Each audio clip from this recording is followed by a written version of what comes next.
नमस्कार, मैं हूं कुमार गजेंद्र। जनपद ऑन द स्पॉट में आपका स्वागत है। हमारे एक दूसरे social media platform podcast with Kumar Gajendra में भी आपका स्वागत है, जहां आप हमें सुन सकते हैं।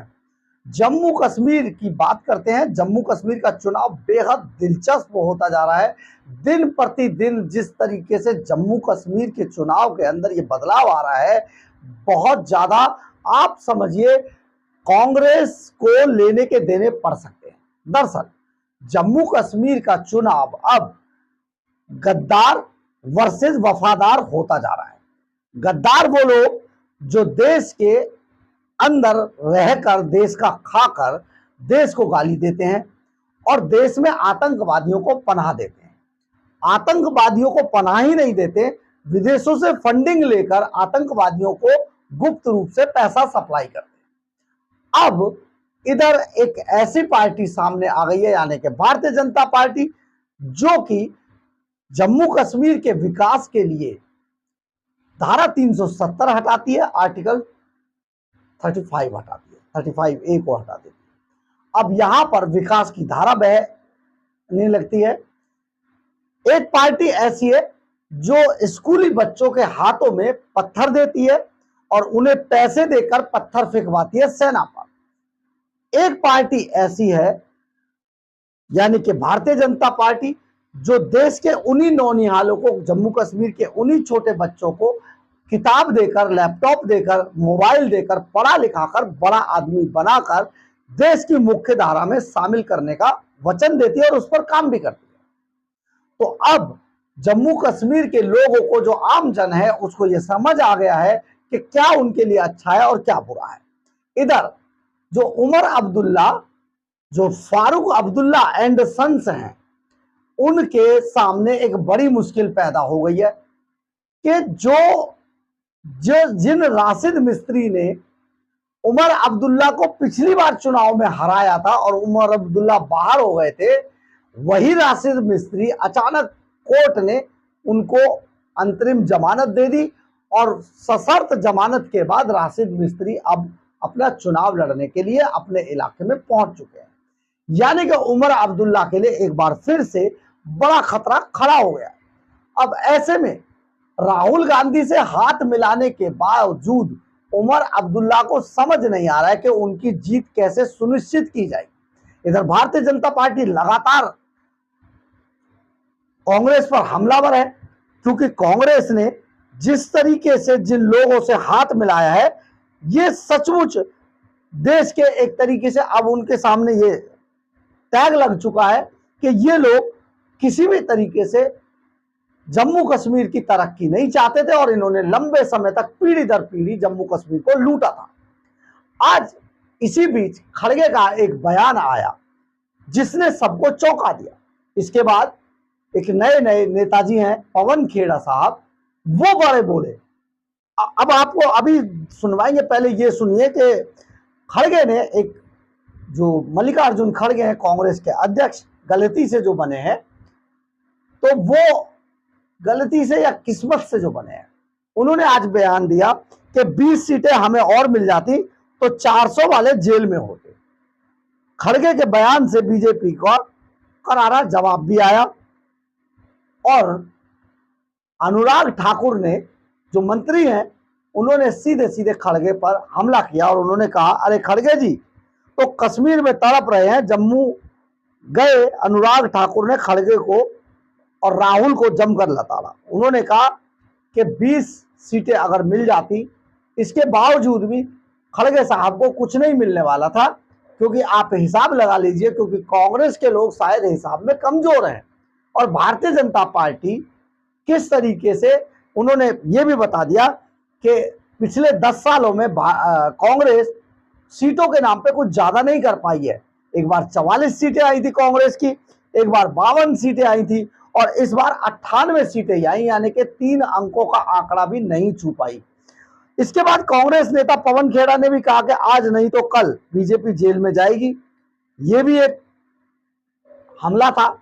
लेकिन सबसे बड़ी बात यह है कि अनुराग ठाकुर ने जिस तरीके से राहुल गांधी को घेरा और उन्होंने इल्हान उमर, जो कि अमेरिका की सांसद हैं, और वो पाकिस्तानी खर्चे पर एक समय पर पाकिस्तान समर्थित कश्मीर में आती हैं और जो हिंदुस्तान समर्थित जो हमारा कश्मीर है उसमें आकर वो जिस तरीके से बयान देती हैं पाकिस्तान के पक्ष में, हिंदुस्तान को बताती हैं कि ये तो पाकिस्तान का हिस्सा था, और वो क्या समझ नहीं आया कैसे बयान ये बयान प्रायोजित थे, बुलवाया गया उन्हें क्योंकि पाकिस्तानी खर्चे पर ही इल्हान उमर यहां पर आई थी। और एक आपको याद होगा कि व्हाइट हाउस के अंदर जब प्रेस कॉन्फ्रेंस चल रही थी तो एक मुस्तकिल फजल नाम के एक पत्रकार ने एक सवाल पूछा कि केजरीवाल कैसे जेल में, उनसे भी राहुल गांधी मिले हैं। हम आपको अपने पिछले वीडियो में लगातार बता रहे हैं कि किस तरीके से ग्लोबल साजिश हिंदुस्तान के नाम पर की जा रही है, यानी कि हिंदुस्तान की सरकार को कमजोर करने के लिए, देश को कमजोर करने के लिए, देश में बांग्लादेश कराने के लिए जिस तरीके से प्रयास चल रहे थे जॉर्ज सोरोस के, उनके हिसाब से ये सारा मामला फिक्स किया जा रहा है। और एक वो जो शुतुरमुर्ग की शक्ल के सैम अंकल है राहुल गांधी के, वो ये सारा मैनेज कर रहे हैं, आप समझिए। तो ये जो पूरा एक प्रोपेगेंडा रचा जा रहा है, आज अनुराग ठाकुर ने इस बात की पोल खोल के रख दी है कि कांग्रेस किस तरीके से क्या क्या दुष्कर्म करने पर उतार हुए। एक बार सुनिए।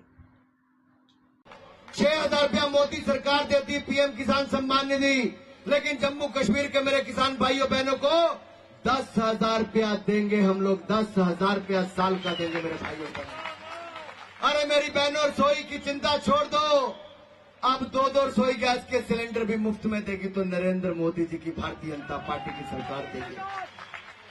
ऐसी अनेकों घोषणाएं देवेंद्र सिंह राणा जी और बाकी सब राम माधव जी हमारे बड़े नेता यहां पर देंगे। लेकिन मैं आपसे पूछना चाहता हूं, फारूक अब्दुल्ला जी, उमर अब्दुल्ला जी का, मेरे भाई 2 मिनट दो ना, राणा जी आपके बीच में ही।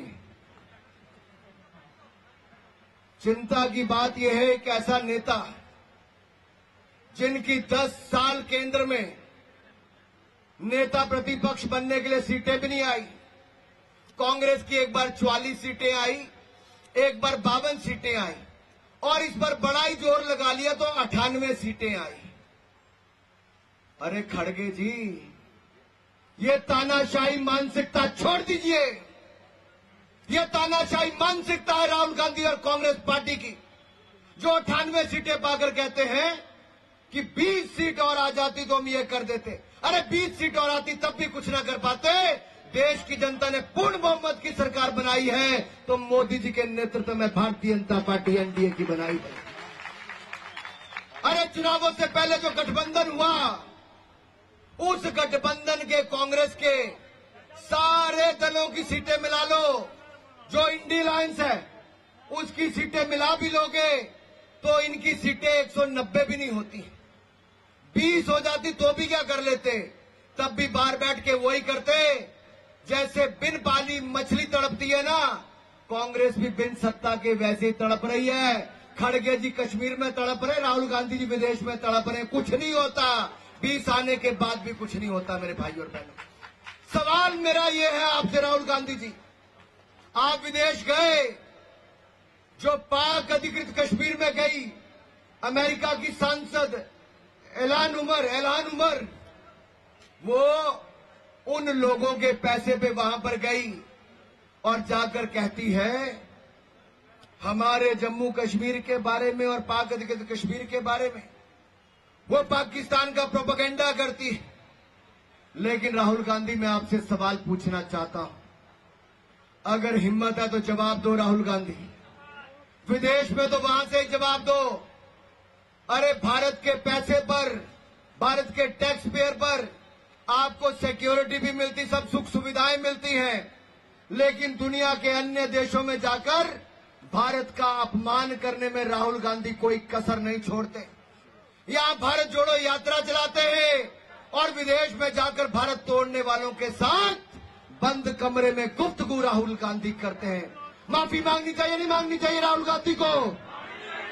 मांगनी चाहिए नहीं मांगनी चाहिए?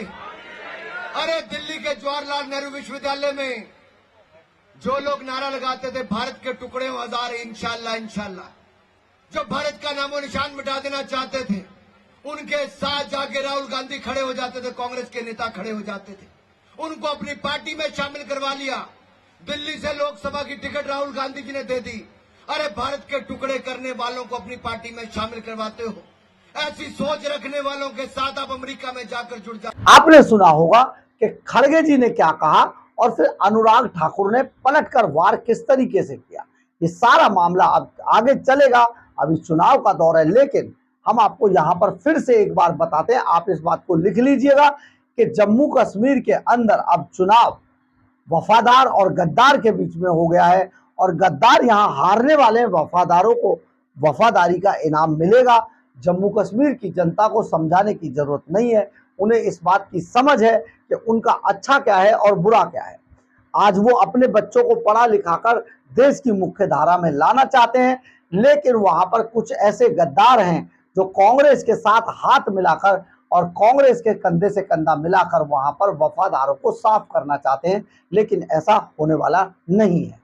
बहरहाल, अगर आपको हमारी खबर अच्छी लगे तो आप इसे लाइक, सब्सक्राइब और शेयर जरूर करें। कमेंट्स बॉक्स में अपनी राय जरूर लिखें, इससे हमें बहुत ऊर्जा मिलती है। जय हिंद, जय भारत।